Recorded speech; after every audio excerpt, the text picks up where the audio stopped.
2 decades ago, the gaming landscape was very different to what it is today.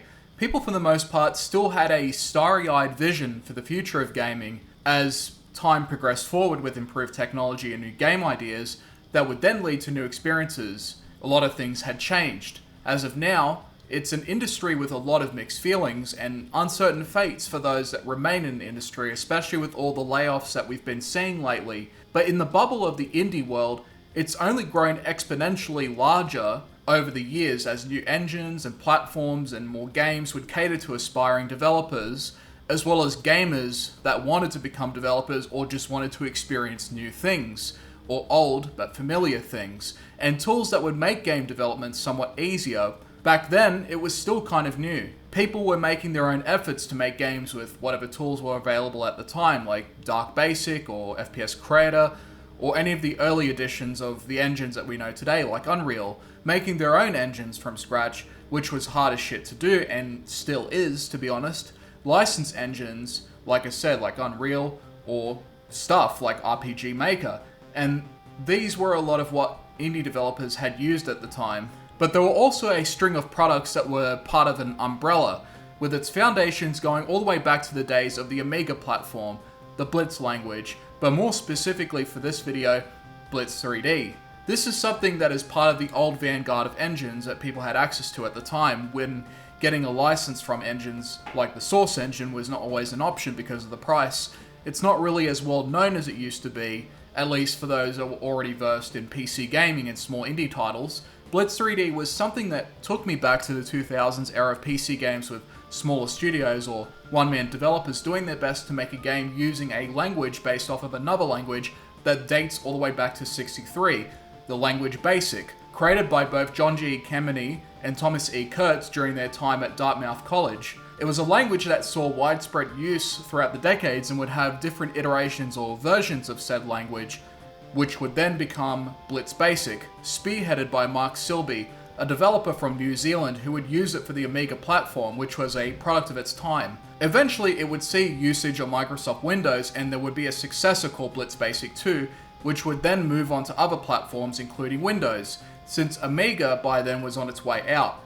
But AmiBlitz is something that continues on the internet, and you can find a package of it on GitHub for those that still use the Amiga platform. But Blitz Basic on Windows would be the next step forward for a little while, coming with an API that allows 2D graphics and audio to be utilized, which people could use to make games. Those that wanted to focus on 3D development would then use Blitz3D to make 3D games as well as other programs. The language itself was one of the easier languages to get into for someone that was new to programming. Those that were already acquainted with the basic language would be able to transition to the Blitz version of it. Throughout the two versions, we would get Blitz Plus and Blitz Max and Blitz3D.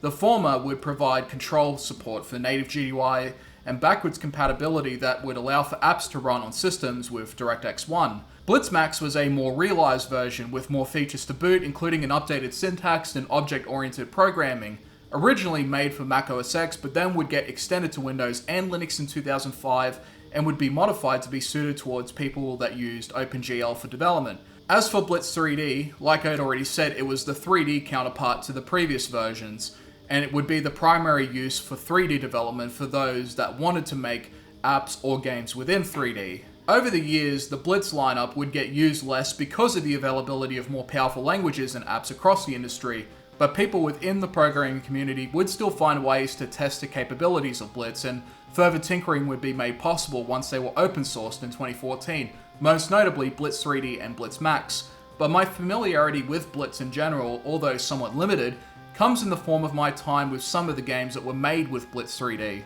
Quite frankly, it hasn't aged that well at all. Some of the games that were released towards the tail end of the 2000s and the early 2010s still looked like games that were released in the early 2000s, and this was at a time when the 7th generation platforms were starting to see significant improvements in graphical prowess. But as someone that grew up with old and outdated graphics, this was never really a problem for me exactly. It only becomes a problem when your goal is to make something with a lot more fidelity to it, and knowing the limits of Blitz and the limited resources online in today's landscape makes it less enticing for high-end development of a game, or people that want more photorealism. It's not exactly uncommon, however, for people to still use older engines or compilers or frameworks to get things done. You still sometimes see people developing stuff with Dark Basic or the build engine, or modern source ports like GZ Doom, which is based on an engine from 3 decades ago. You use the tool that you feel is best for your project, and back then it was no different. Part of what I liked about Blitz3D was that even in spite of its limited graphics, it still had a somewhat retro feel to it, and the accessibility of it made it a viable option at the time for indie devs. There aren't a whole lot of games that were made with it, but the variety indicated that the Blitz3D platform was flexible in its own capacity. You could make FPS, adventure, RPG, puzzle, and platformer games on it, 2D and 3D, and each project showed different levels of effort. But the most prominent projects made for Blitz3D would come in the guise of both SCP-087-B and Containment Breach, both developed by Regalis. The former was inspired by the original SCP-087 game made by Haver9, where the premise was that you were stuck in a seemingly infinite stairwell and you would have to find the exit. But as you progress, you begin realizing that you're not alone. And it's the same case in 087-B, except that you're surrounded by endless brick walls and numbered signs, along with other entities. The game is incredibly dark, but also effective in its minimalistic approach. Containment Breach would be the game, though, to put the developer and the platform itself on the map, and would become one of the most iconic indie horror games ever made, and would popularize the SCP universe even further. You play as a D-class E-mate where you march towards a testing room for 173, a teddy bear figure that snaps your neck the moment that you avoid eye contact with it, or if you blink too often. All hell breaks loose and the entire facility is now faced with various entities roaming about, and there are lots of them as well. This was the best game made on the platform, and it's a game that is still played to this day. But ever since then, Blitz3D itself hasn't really been able to replicate the success of those two games, and gradually over time, it would get effectively replaced by other powerhouses like Unity, which at that point became the go-to for aspiring indie horror devs, or just indie devs in general.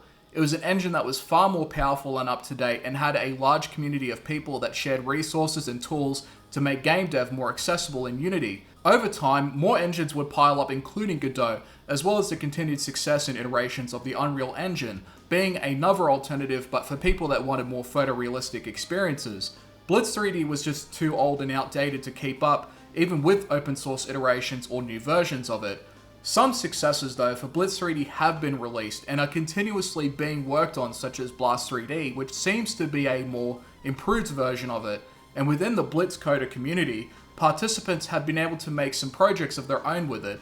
Then there's the Monkey language alongside Monkey X, a language and a game engine together made by Mark Silby that supported C++, C#, Java, JavaScript, and ActionScript code. As long as these platforms remain online and open sourced, it will always have a future.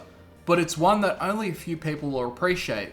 The Blitz platform was another window into the early times of indie game development in the 2000s, when Blitz Basic and 3D were more prominent in the development circle.